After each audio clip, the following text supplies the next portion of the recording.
राहुल गांधी के नेतृत्व में चल रही कांग्रेस की भारत जोड़ो यात्रा को 3 महीने पूरे हो चुके हैं। कन्याकुमारी में भारत जोड़ो यात्रा की शुरुआत करते समय राहुल गांधी ने कहा था कि उनकी पहल जाति, धर्म और संस्कृति के विभाजन के खिलाफ है और उन्होंने सभी को पदयात्रा में शामिल होने के लिए आमंत्रित किया था। इस बीच अब बंगाल कांग्रेस ने भी राज्य में भारत जोड़ो यात्रा निकालने की तैयारी शुरू कर दी है। कांग्रेस की इस यात्रा में वाम दलों को भी न्योता दिया जा रहा है। ऐसे में सवाल उठ रहे हैं कि केरल में राहुल गांधी की यात्रा का विरोध करने वाले वाम दल क्या बंगाल में कांग्रेस के साथ आएंगे? पश्चिम बंगाल में पंचायत चुनावों से पहले कांग्रेस विपक्षी एकता की कोशिश में जुट गई है और इस एकता का जरिया भारत जोड़ो यात्रा बनती दिख रही है।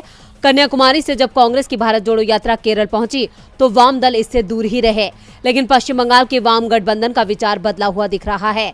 दरअसल कांग्रेस अब राज्य में भारत जोड़ो यात्रा निकाल रही है और पश्चिम बंगाल में भारत जोड़ो यात्रा का पैदल मार्च 28 दिसंबर को दक्षिण में गंगा सागर द्वीप से शुरू होगा। 800 किलोमीटर की ये यात्रा 55 दिनों के सफर के बाद उत्तर में दार्जिलिंग की पहाड़ियों में कर्सियांग में समाप्त होगी। भारत जोड़ो यात्रा के मीडिया प्रभारी आनंद माधव ने कहा, अपने सहयोगी दलों को यात्रा में शामिल होने का न्योता भेजा जाएगा। सीपीआई, सीपीएम और दूसरी पार्टियों को हम यात्रा में शामिल होने का न्योता भेजेंगे। उन्होंने कहा कि यात्रा केंद्र और राज्य दोनों सरकारों की नीतियों के खिलाफ है। पश्चिम बंगाल में भी कानून व्यवस्था की स्थिति खराब है, भ्रष्टाचार हर जगह है, महंगाई से तो पूरा देश ही परेशान है। कांग्रेस की ओर से दूसरे दलों को निमंत्रण भेजने का सिर्फ संकेत ही दिया गया है, लेकिन इन संकेतों के बीच ही बंगाल में सीपीएम ने भी साफ कर दिया है कि उनका समर्थन इस यात्रा को रहेगा। अगर कांग्रेस का न्योता आएगा तो वाम दल जरूर यात्रा में शामिल होंगे। सीपीएम की ओर से कहा गया है कि हम पंचायत चुनाव में कांग्रेस से गठजोड़ के खिलाफ नहीं हैं।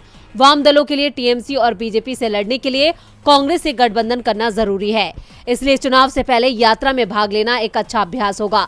इससे दोनों दलों का काडर भी करीब आएगा। दरअसल बंगाल में वाम दल और कांग्रेस 2016 और 2021 में विधानसभा चुनाव साथ साथ लड़ चुके हैं और पंचायत चुनाव में पहली बार गठबंधन करने की तैयारी में है और इस गठबंधन पर मोहर बंगाल में कांग्रेस की प्रदेश इकाई की भारत जोड़ो यात्रा में लग जाएगी।